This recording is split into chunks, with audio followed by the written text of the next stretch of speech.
Saat timnas sedang bagus-bagusnya, maka terjadilah sebuah kejadian tragis yang membuat Indonesia mendapat sorotan dunia.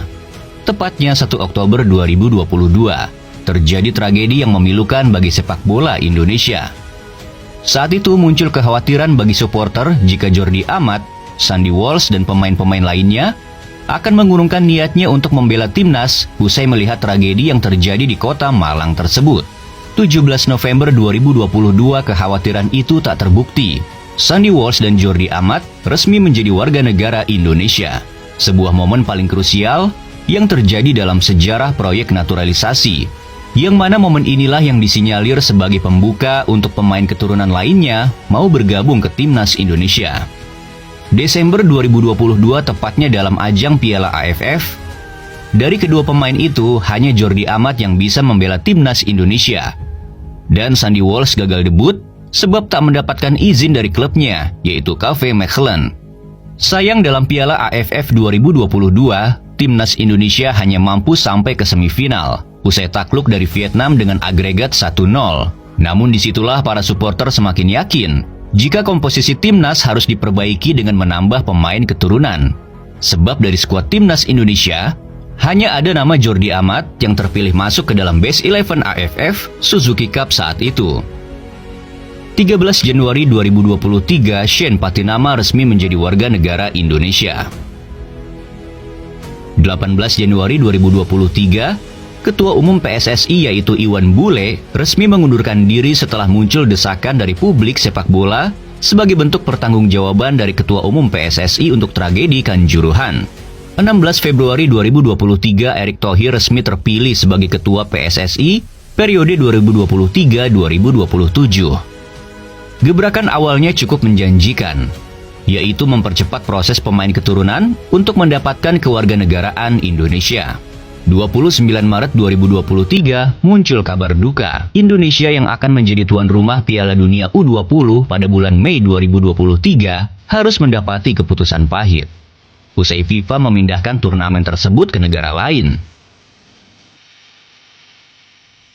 25 Mei 2023, 2 dari 3 pemain diaspora yang awalnya dipersiapkan untuk Piala Dunia U20 akhirnya resmi menjadi WNI. 2 pemain itu adalah Ivar Jenner dan Rafael Strijk. Walau saat itu mereka tak mungkin berlaga di Piala Dunia U20, namun 2 pemain ini tetap setia dan tetap memilih Indonesia.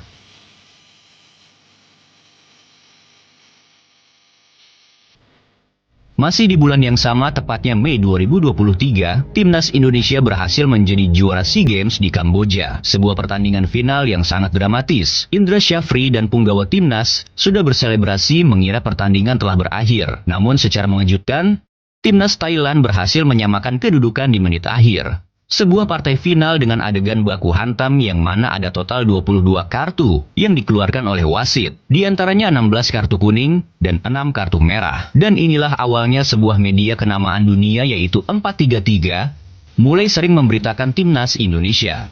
Dan seperti mengulangi yang dulu-dulu, pawai dan pesta pun sudah menjadi ciri khas bangsa ini.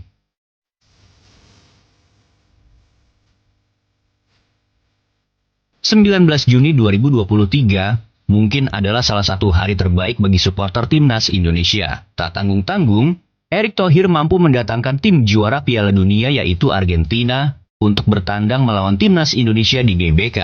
Ada kebanggaan, ada rasa haru melihat timnas Indonesia mampu memberikan perlawanan yang berarti.